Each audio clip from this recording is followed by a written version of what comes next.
नमस्कार विद्यार्थी मित्रांनो, सर्वप्रथम आपण पुलवामा येथे शहीद झालेल्या वीरांना श्रद्धांजली अर्पण करूयात आणि त्यांना ग्वाही देऊयात की इथून पुढे किमान स्पर्धा परीक्षांचा अभ्यास करणारे विद्यार्थी त्यांना कमीत कमी यातना होतील याची काळजी घेतील. मित्रांनो, 24 मार्च आयुष्यातली दुसरी लढाई. या लढाईमध्ये आपण सर्वजण सामील होणार आहात. कारण कोणाला तरी PSI व्हायचंय, कोणाला STI व्हायचंय, कोणाला ASO व्हायचंय. ही लढाई सुरू करण्यापूर्वी 19 फेब्रुवारींना वीर प्रतापी, धर्मधुरंधर, सर्वांचे राजे छत्रपती शिवाजी महाराजांना नमन करूयात. त्यांच्यासाठी अभिवादन करून पुन्हा एकदा अभ्यासासाठी लागूयात.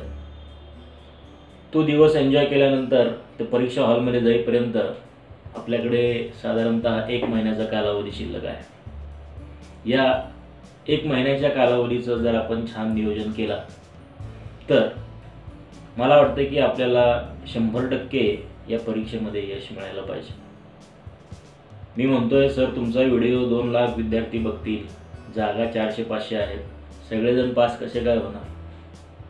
काही दिवसापूर्वीच महाराष्ट्राचे सुपुत्र जे उत्तराखंड या ठिकाणी IPS म्हणून कार्य करतात, श्री अनंत ताकवले सर यांची भेट झाली.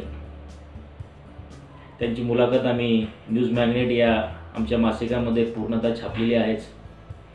त्याच्यामध्ये एका प्रश्नाचं उत्तर देताना सर असं म्हणाले, तत्पूर्वी प्रश्न सांगतो.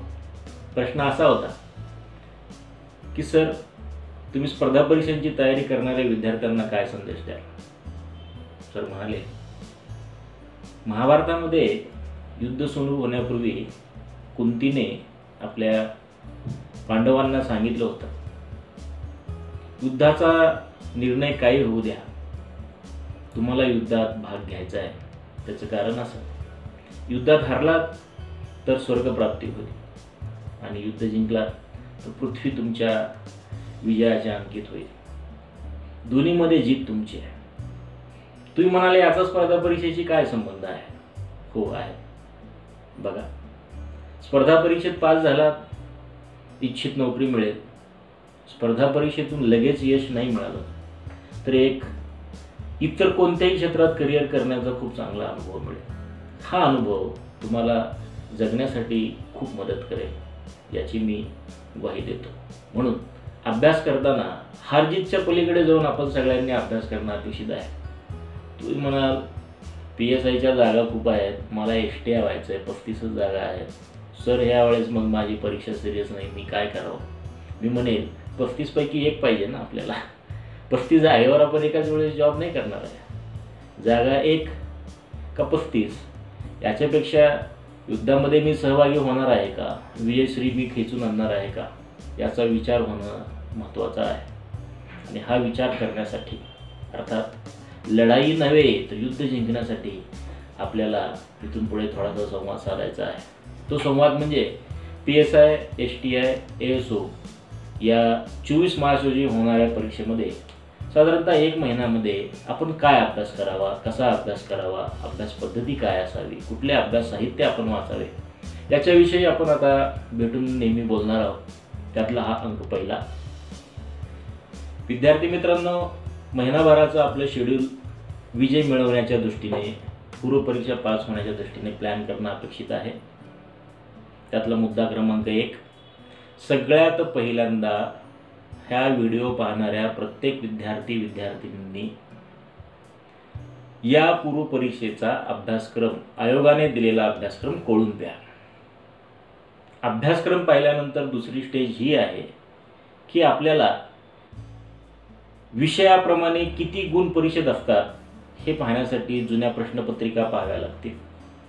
जुन्या प्रश्नपत्रिका पाहिल्यानंतर तुमचा बेस पक्का आहे का, 12वी पर्यंतची पुस्तकं तुम्ही छान वाचली आहेत का, याचा थोडासा आढावा घ्यावा लागेल.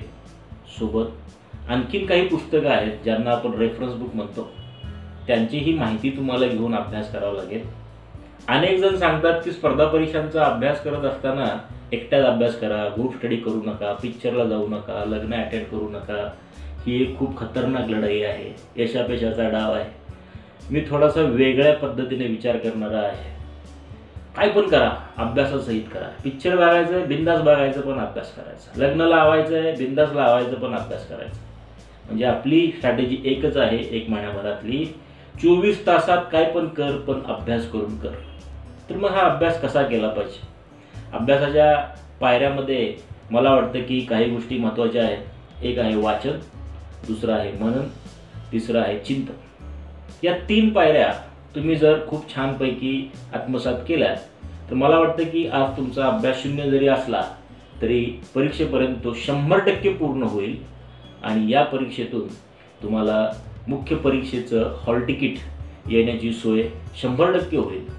आणि मग ती सोय करण्यासाठी नेमकं काय काय आणि कसं कसं केलं पाहिजे याविषयी आपण इथून पुढे संवाद साधूयात. All the best.